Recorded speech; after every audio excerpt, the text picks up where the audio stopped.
left our flat, as the English say, in Bradford-upon-Avon, bound for London, with our first stop being Windsor Castle, west of London. Windsor Castle has been home of the royal family for 900 years and is said to be the largest and oldest continuously occupied castle in the world. Unfortunately, we didn't get to tour it. We stood in line for the 10 o'clock opening time, only to discover it wasn't open to tourists on Monday. See the line there? We weren't the only people surprised by this.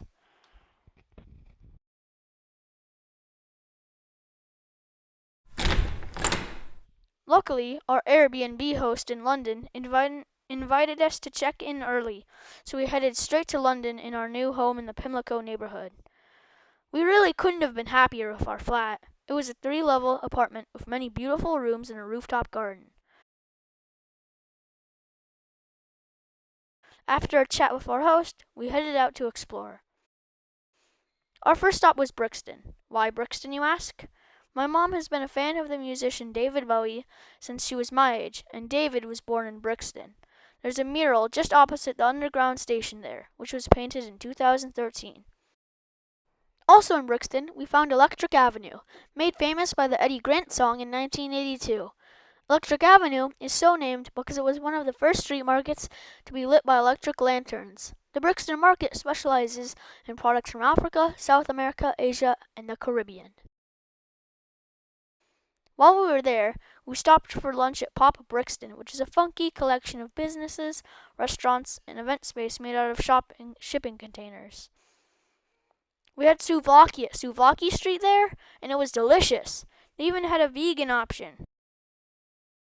While we were eating, a huge thunderstorm erupted, and we were grateful to have shelter from the rain.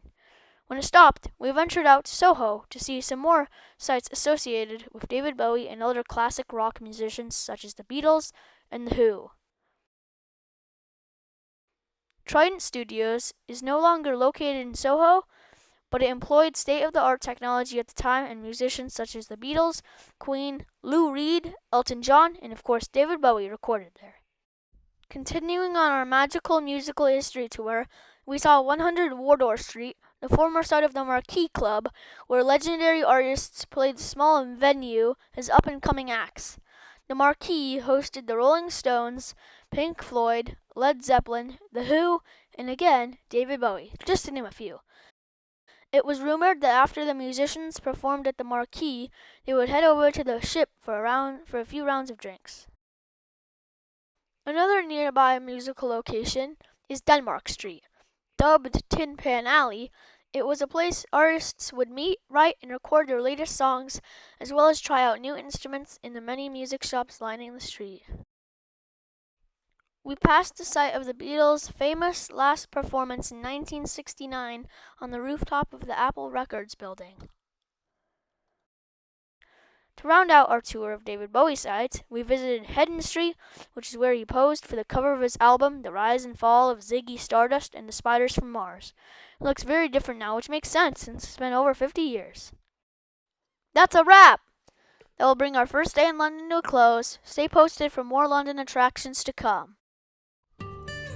Hope you guys enjoyed. Keep watching all the other videos. Don't forget to like, subscribe, and ring the bell for notifications.